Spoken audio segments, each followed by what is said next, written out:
Assalamualaikum warahmatullahi wabarakatuh. Berjumpa kembali dalam sebuah video pembelajaran. Mudah-mudahan kita semua dalam keadaan sehat walafiat. Video ini merupakan video keempat dari pidato persuasi. Kali ini Bapak akan memaparkan apa itu kalimat aktif dalam pidato persuasi.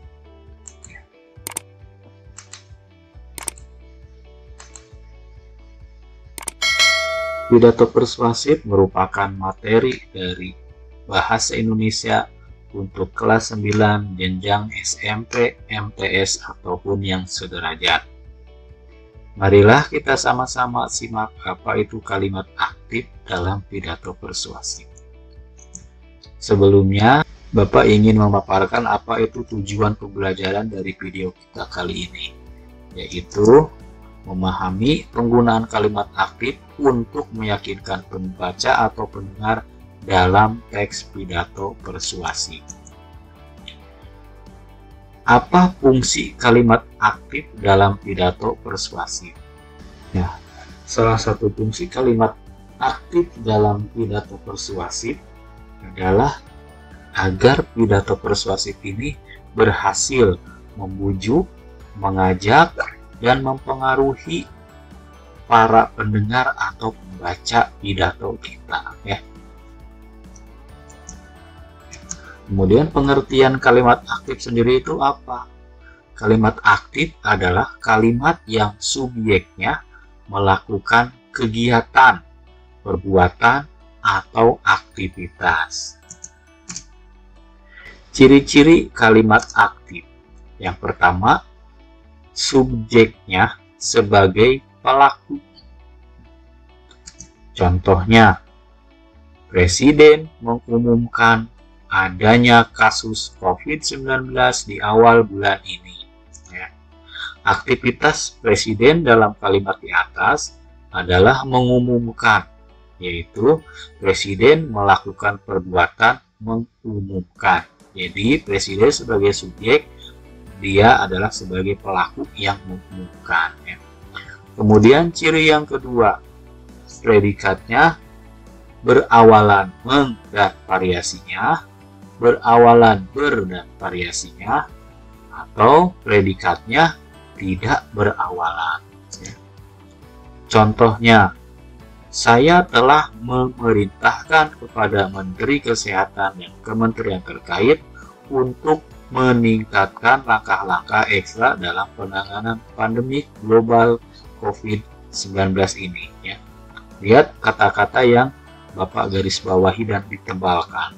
Memerintahkan dan meningkatkan itu merupakan ciri kalimat aktif yang menggunakan awalan meng. Kemudian contoh yang kedua, pemerintah terus berkomunikasi dengan WHO dan menggunakan protokol kesehatan WHO, serta berkonsultasi dengan para ahli kesehatan masyarakat dalam menangani penyebaran COVID-19 ini. Kata-kata yang Bapak garis bawahi dan dicetak tebal, berkomunikasi dan berkonsultasi merupakan ciri kalimat aktif yang berawalan ber. Dan yang terakhir adalah saatnya kita kerja dari rumah, belajar dari rumah, dan ibadah di rumah. Ini merupakan ciri-ciri kalimat aktif yang kata kerjanya tidak berawalan, ya, yaitu kerja, belajar, dan ibadah. Selanjutnya, bentuk kalimat aktif itu ada dua. Yang pertama, kalimat aktif dengan kata kerja berimbuhan. Kata kerja yang mendapat imbuhan itu seperti mem, me, mem, meny, menge, dan men. Ada juga yang mendapat imbuhannya ber, be, be.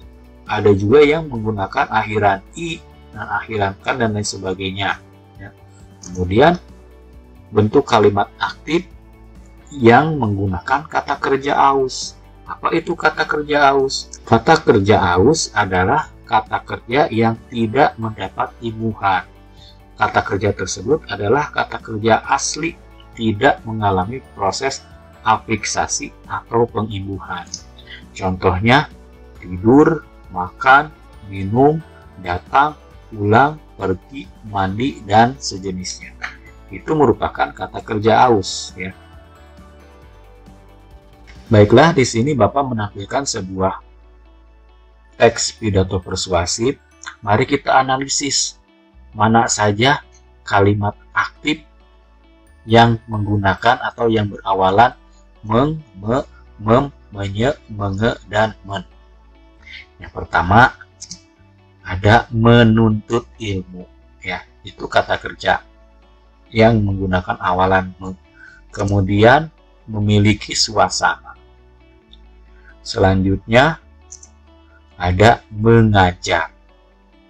Kemudian yang keempat ada menginginkan. Kemudian menjaga. Kemudian memiliki.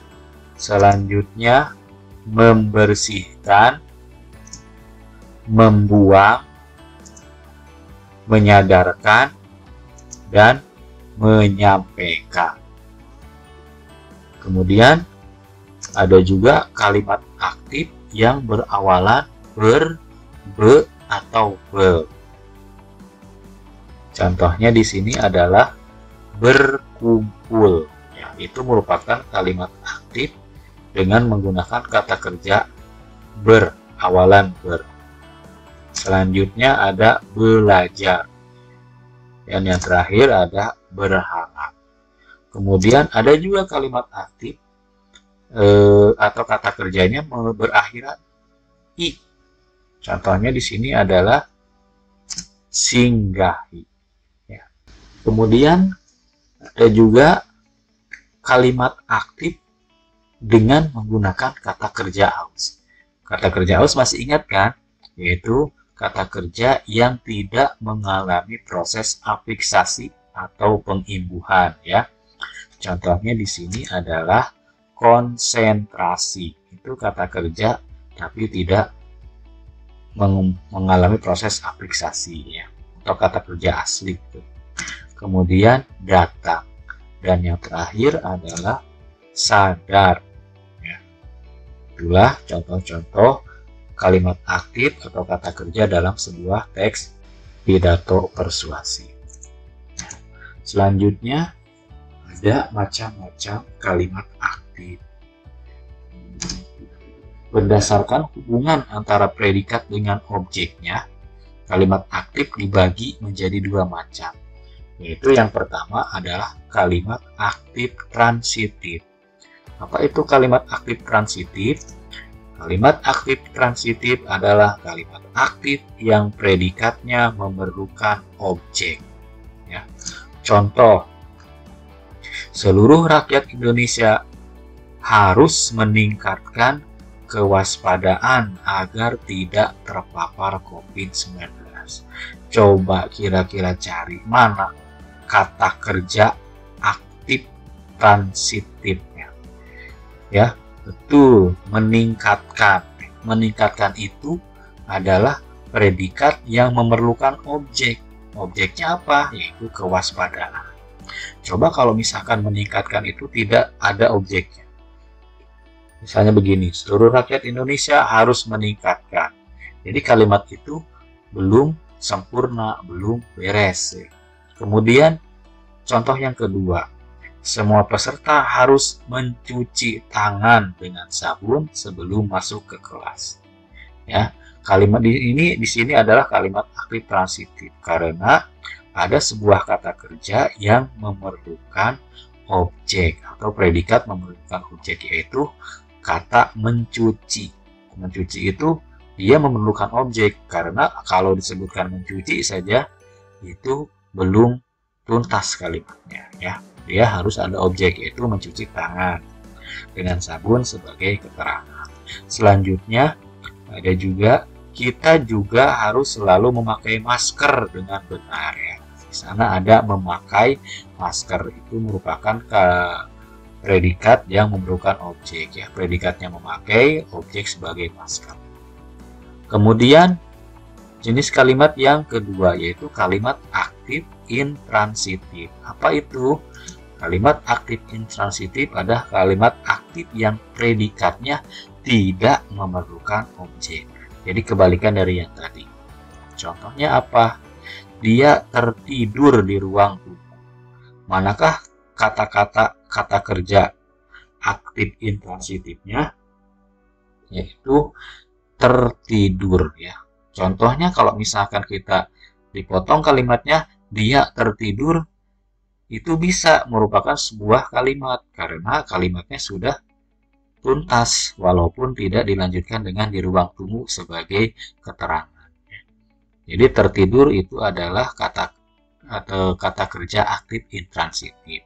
Kemudian yang kedua, mereka menari dengan lincahnya. Kata menari merupakan predikat yang tidak memerlukan objek atau kata kerja yang tidak memerlukan objek, sehingga kalimat yang kedua ini merupakan kalimat aktif intransitif. Dan yang terakhir, kami bertengkar karena berebut masker. Ini merupakan kalimat aktif intransitif karena di dalamnya ada sebuah kata kerja atau predikat yang tidak memerlukan objek, yaitu bertengkar. Ya, demikianlah materi yang bisa Bapak paparkan pada video kali ini. Mudah-mudahan bermanfaat. Mohon maaf apabila ada kekurangan. Sebelum Bapak tutup, tidak bosan-bosannya, silahkan kalian like video ini, kemudian subscribe channel Bapak, agar Bapak tambah semangat, tambah termotivasi untuk membuat video-video pembelajaran yang lainnya. Sampai ketemu lagi di video selanjutnya. Wassalamualaikum warahmatullahi wabarakatuh.